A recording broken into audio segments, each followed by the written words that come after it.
really horrible day today. Ugly. Hey, on days like today, though, I like to see what stocks can buck the trend. Those could be the future leaders. And I think I've got one.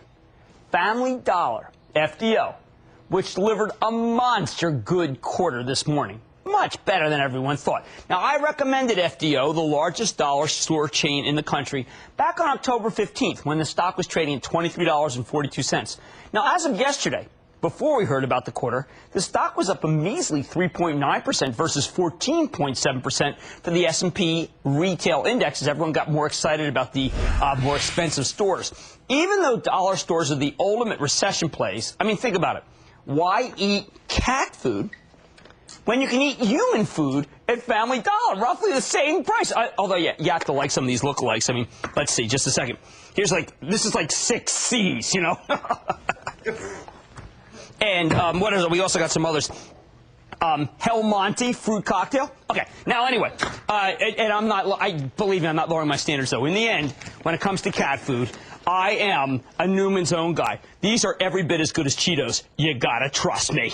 Anyway, still, this dollar store is improving itself by accepting food stamps and credit cards at more locations. Yet the street, and in this case I mean Wall Street, not Main Street, which loves the product, just could not get behind this stock in time.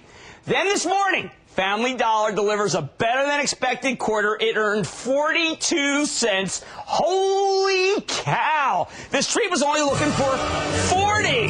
House of pleasure. And the company raised its full guidance for 209 from $1.58 to $1.78. To the $1.63, $1.81 range. How many stocks have actually raised the range other than Monsanto?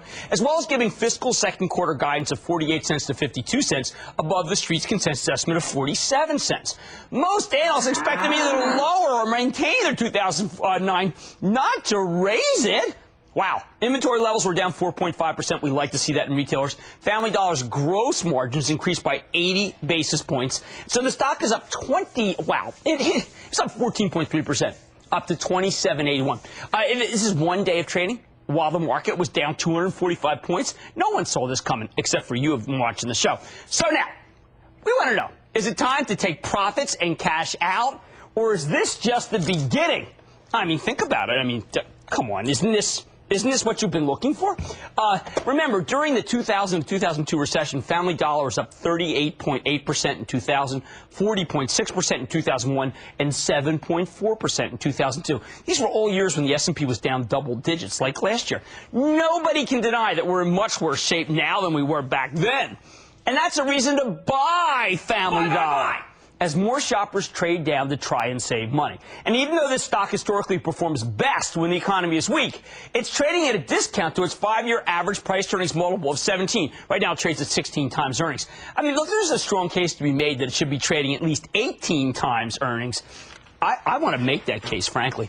Now, Family Dollar has doubled the number of stores that accept food stamps. That's bullish. It should make it a beneficiary of Barack Obama's patchwork stimulus package. And even though this one is big, with over 6,600 stores, it still has the potential to add another 1,000 stores on the West Coast alone, and it's rolling out much better systems throughout the company. The analysts are going to have to raise their estimates higher. Fireman is right. Now, I think you should stick with Family Dollar. But first, I want to hear from Howard Levine. He's the company's chairman and CEO. Mr. Levine, welcome to Mad Money. Thank you. It's nice to be here. First, I'm an old school guy. Congratulations on a great quarter. Well, thank you. I appreciate that. Okay, I'm trying to figure out, is there more to come or not? And I'm thinking there's a lot of interesting places that you could still improve. You're just beginning to roll out a couple of things. Food stamps and credit cards, not in all your stores. Do we have the best is yet to come situation? Well, Jim, you know, the way we look at our business is we are in the business of providing value and convenience. Part of our program includes a robust food program, and a part of that is enabling us to take food stamps. Through December, we have about 3,000 stores with that capability, and we expect to complete that by this time next year. We'll have 100% of the chain complete with food stamp capability. In addition to that, with the new technology, we'll be able to take credit cards as well. And with the growth in food stamps, which is up over 17% year over year, we think that's the right place to be.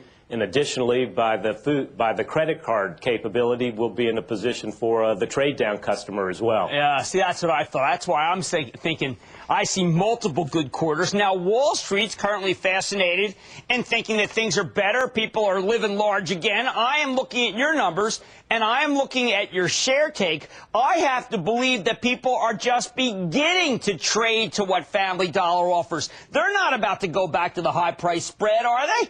No, you know, it's important to understand, we've been in business for 50 years. We're celebrating our 50th year this year. We've been through many cycles, good and bad, and have figured out how to compete effectively in all those cycles. And we always get attention during the slow times when others are not doing as well, and we're hanging in there pretty nicely. But we expect that to continue and think that not only will we do well during the challenging times, as we are somewhat recession resistant, but as times improve, we also think we have a valid, important part in the value-conscious segment of the business. Well, let's talk about that. I see that you have, and I like your private. I have one in Asbury Park that I go to. I happen to like it. And I see a lot of the same foods that look like I'd be getting them at an expensive restaurant, expensive store. But you still have a lot of things that can be private labelized, right? Oh, no question about it. You know, everybody's heard and read about the growth in private label, and that's something that's very important to us and our customer. Right now, we're working on seeing how we can even further improve our private label program. In the HBA area, the health and beauty areas in particular, if you'll note, we've improved our packaging. We've upgraded the quality of that merchandise, and very happy with the results that we're seeing. One last question. Sure. One last question. I am concerned, as many of my retail friends are, and I have friends a lot in retail business, that this recession could be so hard that we could see a big spike in pilferage, in shrinkage, in people stealing stuff. What are you going to do about it? Is it true, or are things just pretty much the same as usual? No, I think it's a good point. I think you can be in a position where you do see an increase in pilferage. Fortunately, we've done a number of things to help improve that with our store manager retention levels at the highest levels they've ever been, with the way we've reduced inventories on a per-store basis. We're very pleased with the direction that we're heading on the shrinkage line, and would expect it to continue as we've improved these important metrics like store manager retention, et cetera. All right, Mr. Levine, I think the whole street's underestimating what you're capable of doing in this cycle. Congratulations on a good quarter. Family Dollar. Good to see you, sir. Thank you. All right, look, everybody suddenly is saying, listen, the worst is over. I don't believe that. I think Family Dollar's at the first of many good quarters. I think many street analysts are going to upgrade it. I didn't have to upgrade it. I liked it before this. Stick with Family Dollar. Hey, buy some Family Dollar. Buy! Stick with Cramer.